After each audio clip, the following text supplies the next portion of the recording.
Now we begin with the information. Overnight, Israeli swarming drones have invaded the Gaza Strip on Friday morning, so they killed around 30 Gazans, including children. As a result, ceasefire negotiations stepped backwards. At the Al-Aqsa Martyrs Hospital, the staff referred that tens of women and children were hit to death in the middle of the Gaza Strip, including Nusrat, Sawaida, Maghazi, and Deir al-Balah areas. They further confirmed having witnessed the murder of a man on a civil defense vehicle in eastern Deir al-Balah. Meanwhile, Israeli forces issued an order to evacuate immediately the Indonesian hospital, which is full of women and children, some injured, who cannot even move in northern Gaza, whereas the regime keeps on firing nearby that care center. Currently, the Israeli army aims at broadening its operations in this zone. In this context, the spokesman of the Palestinian Civil Defense, Mohammed Basal, announced that what is happening now in the Gaza Strip, especially in the city of Gaza, is a clear madness of the Israeli occupation forces, and we can no longer respond to all the calls for help in light of the continuous shelling and attacks that have not stopped. We were sleeping in God's safety. We had nothing to do with anything. The people were all civilians. We woke up to the missile strike. We found the whole house disintegrated, the martyrs dismembered, the women and children dismembered, all civilians. The Israelis target only civilians. We stay in Palestine as dozens of people flocked to a local clinic run by UNICEF, supported the Ard al-Insan Association for medical checkups for their malnourished children. By the end of August 2024, the United Nations found that nearly 15,000 children in the Gaza Strip were suffering from malnutrition, including 2,288 children with severe acute malnutrition after screening some 240,000 children in the region.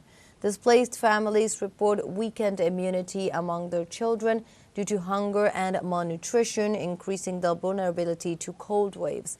In addition, the number of deaths among displaced people due to freezing temperatures has increased in recent days. And Palestinians reaffirmed their firm commitment to the struggle to regain their inalienable rights, despite Israeli ongoing genocidal acts against the civilian population of the Gaza Strip.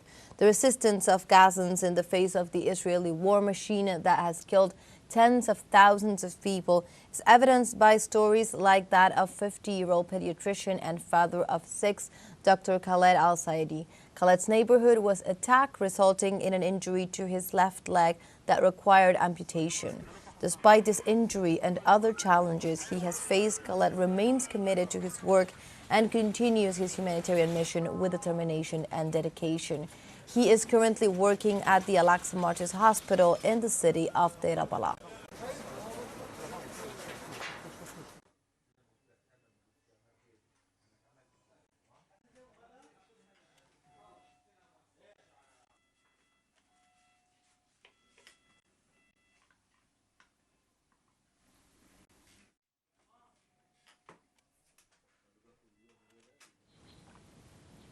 And in Syria, the Zionist regime of Israel carried out several attacks in different areas of the country, including a factory of the Syrian defense industry.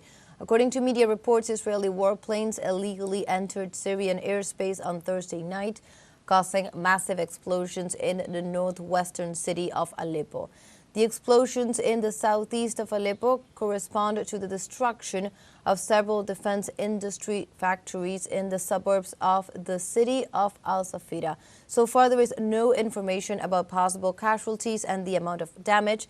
The Zionist regime continues its attacks against the region under the pretext of the alleged presence of Iran in the Arab country.